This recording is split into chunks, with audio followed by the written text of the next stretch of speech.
Good morning, brethren, and welcome to our bi-weekly program entitled The Word in a Glimpse, which is broadcast live on Facebook every Monday and every Wednesday at 8 a.m. West Africa time, which is 7 a.m. GMT. Today is Wednesday, the 31st of May, 2023, and our topic is entitled Don't Take Hereditary Ties Lightly. Don't take hereditary ties lightly.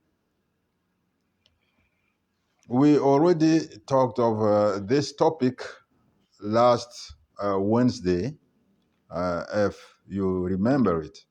And we started talking of hereditary ties, of generational ties, and we talked especially of the case of Amnon, the son of David, who raped his own sister Tamar.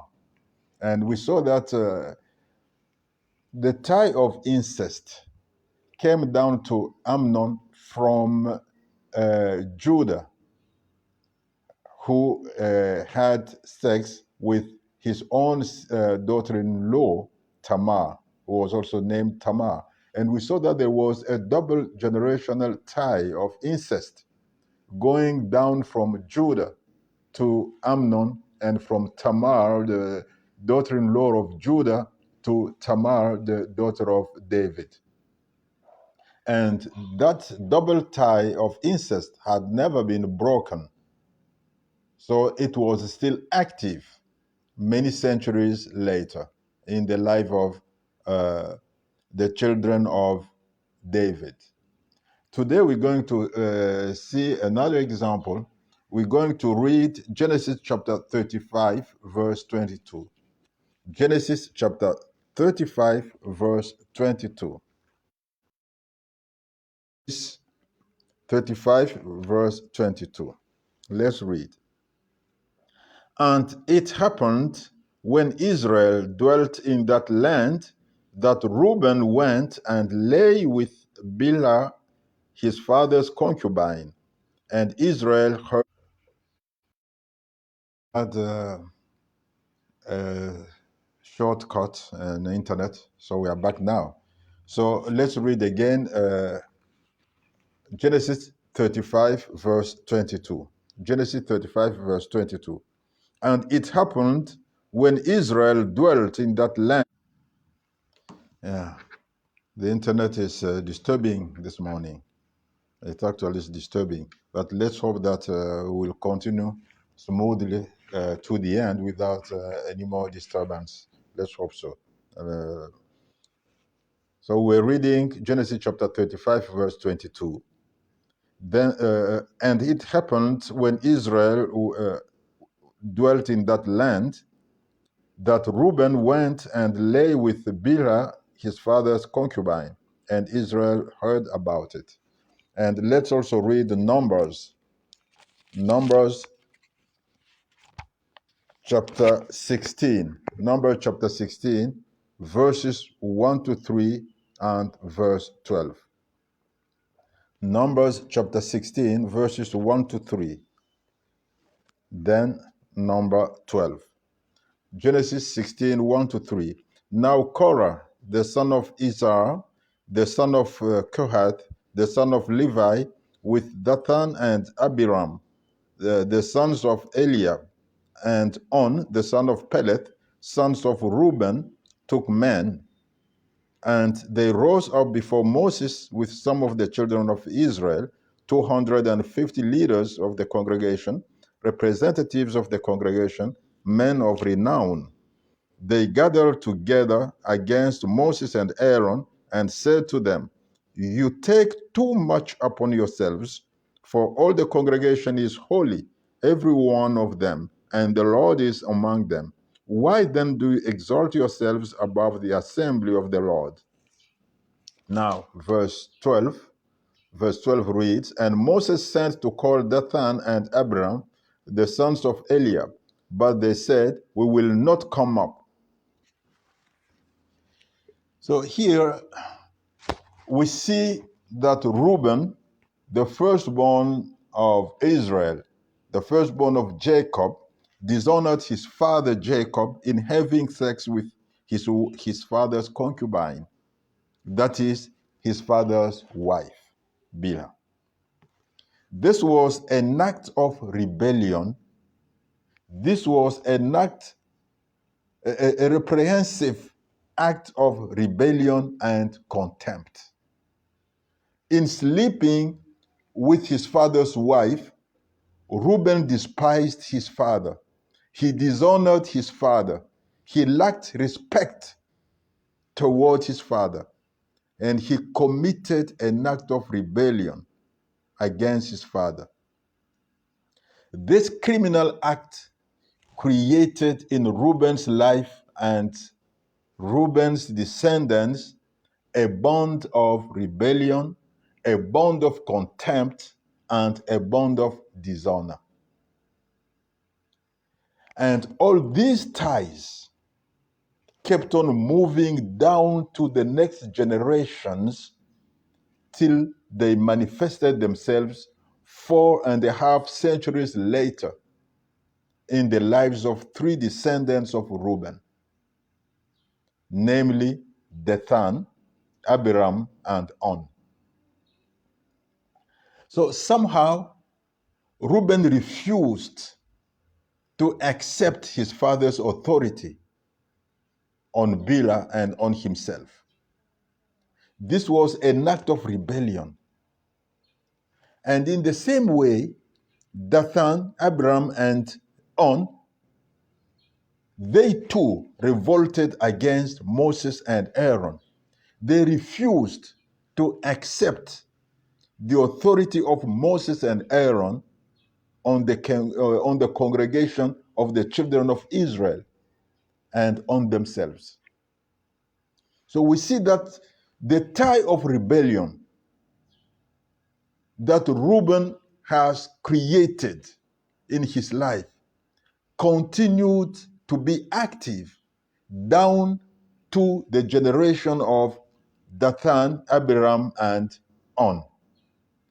And that was 4.5 centuries later. So as long as a generational tie is not cut off, as long as a generational tie is not broken, that tie remains active. And it can manifest itself at any generation down.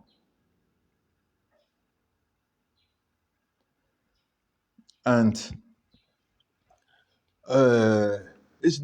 that's not all. In sleeping with his father's wife, Reuben had lacked respect towards his father Jacob, and he despised him.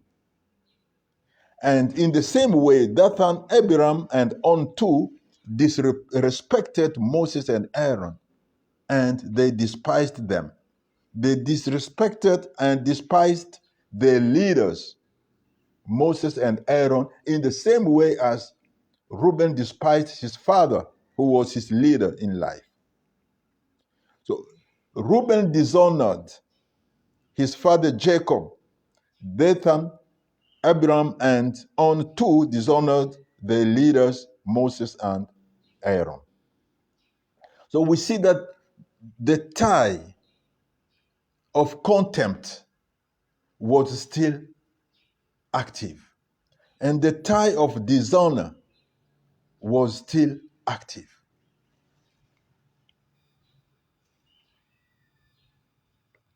So the various ties that Reuben had forged by sleeping with Bilhah, his father's wife, those ties continued to progress down from generation to generation until they manifested themselves some 4.5 centuries later in the lives of Dathan, Abiram, and On.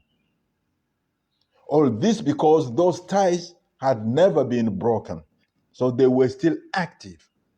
As long as a generational tie is not broken, it is still active. We must not take this lightly. Now let's read Genesis chapter 49. Genesis chapter 49, verses 5 to 7. Genesis chapter 49, verses 5 to 7. Let's read. Simeon and Levi are brothers. Instruments of cruelty are in their dwelling place. Let not my soul enter their council. Let not my honor be united to their assembly. For in their anger they slew a man, and in their self-will they hamstrung an ox. Cursed be their anger, for it is fierce, and their wrath, for it is cruel. I will divide them in Jacob and scatter them in Israel. See, we will. This is Jacob talking on each of his children before he died, and this, what we read, is what he said about Simeon and Levi. But we're going to see especially the case of Levi. Now let's read Exodus chapter 32, verses 17 to 19.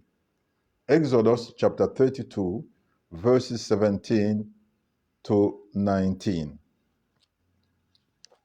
Let's read. And when Joshua heard the noise of the people as they shouted, he said to Moses, "There is a noise of war in the camp." But he said, "It is not the noise of it is not the noise of the shout of victory, nor the noise of the cry of defeat, but the sound of singing I hear."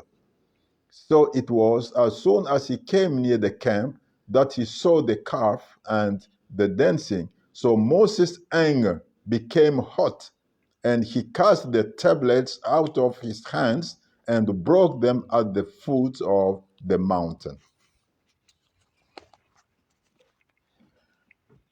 Now, you see, Jacob's son Levi was known to be angry and violent. And his anger was always ready to kill. You remember when Shechem, the son of Hamor, raped Levi's sister Dinah. Levi's anger aroused to such an extent that he organized a punitive expedition against the city of Shechem that killed all the male inhabitants of the city.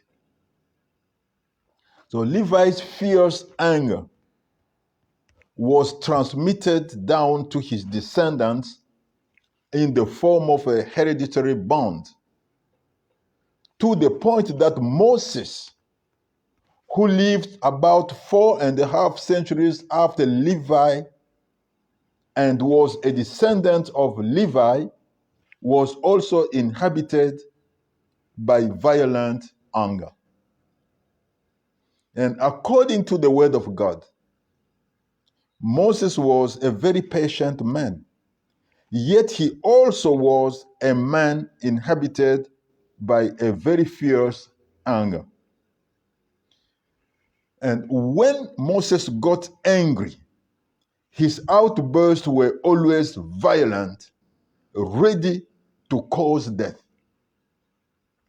Thus, when Moses came down the mountain of God and saw the golden calf that Aaron had made, and he saw the worship that the children of Israel were rendering to that golden calf, he broke the 2 tablets of the testimony that God has given him.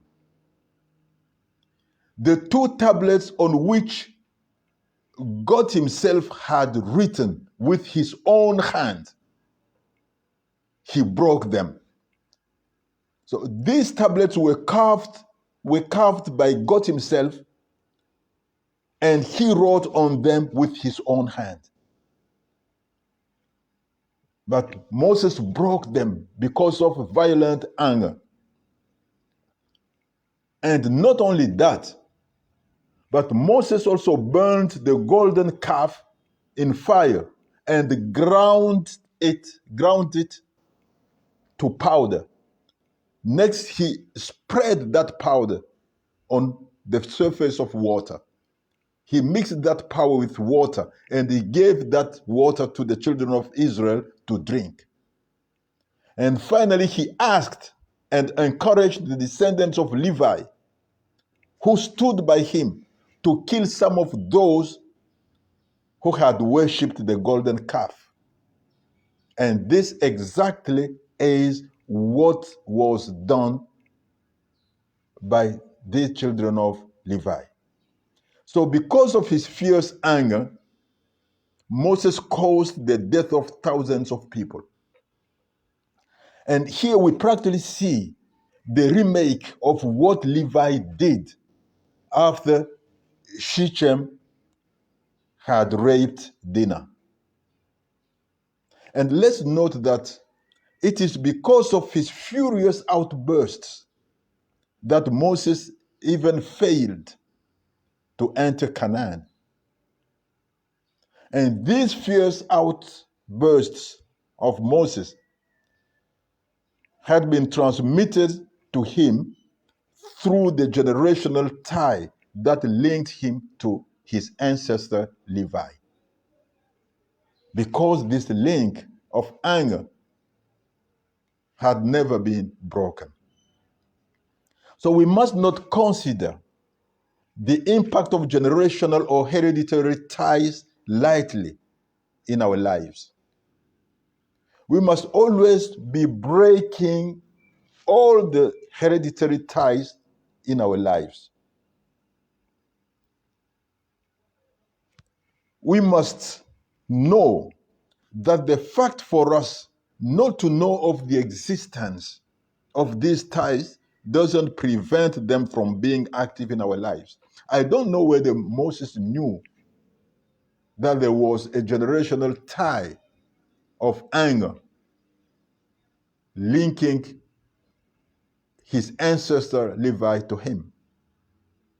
I don't know whether Dathan, Abiram, and On knew that there was a generational tie of contempt, a generational tie of dishonor, a generational tie of disobedience, a generational tie of rebellion that was linking them to their ancestor Reuben. But the fact for them not to know didn't prevent those ties from being active in their lives, from manifesting themselves in their lives.